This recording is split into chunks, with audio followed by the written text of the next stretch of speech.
George and Willie Muse were the grandsons of former slaves and the sons of tobacco sharecroppers born in Roanoke, Virginia in the 1890s. The two brothers were kidnapped as boys in Truvine, Virginia in 1899 by bounty hunters and forced into the circus.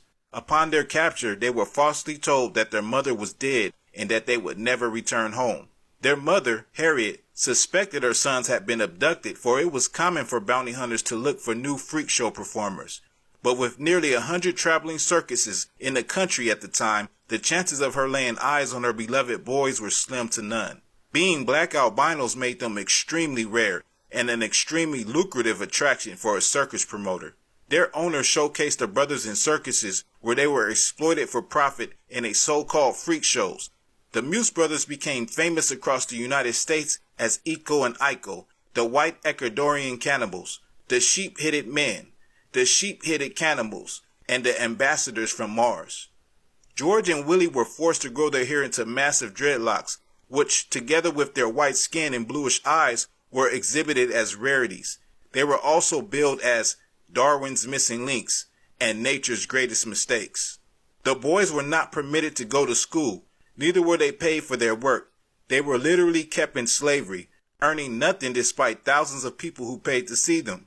Their only rewards were clownish attire they wore for the shows and food meant to keep the quote-unquote assets alive.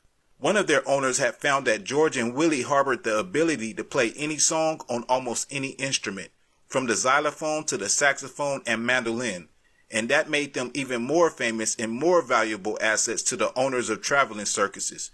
However, after all this time, their illiterate mother had not ceased looking for her boys. In the fall of 1927, the brothers were on a tour with Ringling Brothers and Barnum Bailey Circus to Roanoke. Little did the boys know they were coming home, from which they had disappeared nearly 3 decades back. It came to their mother's attention that the greatest show on earth was in town, and she was determined to find them. It was a tough decision to confront the Ringling Brothers, who were powerful millionaires who also had the attention of the heavyweight politicians and law enforcement agencies. Harriet spotted her sons and went and had a seat in the back, and as the brothers started to perform, she started to walk up. George spots her first and stops playing. He elbows his brother. "There's our dear old mother," George says. "Look, Willie, she's not dead."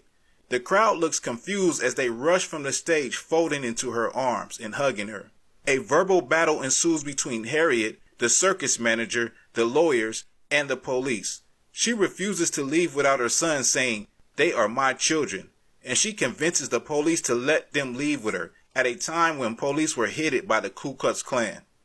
Later, Harriet successfully sued Ringling Brothers for the mistreatment of her sons, winning a large settlement consisting of back pay and fair pay for her sons.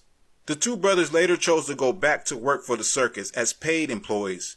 From Buckingham Palace to the islands of Hawaii, they perform alongside sword swallowers and giants in some of the Munchkins later cast in The Wizard of Oz. By the 1920s, they were headline sideshow acts and star freaks, featured prominently in opening day dispatches written from Madison Square Garden for the New York Times. Willie died at the age of 108 in 2001, while George, older by 3 years, died in 1972. This is the story of the Muse brothers.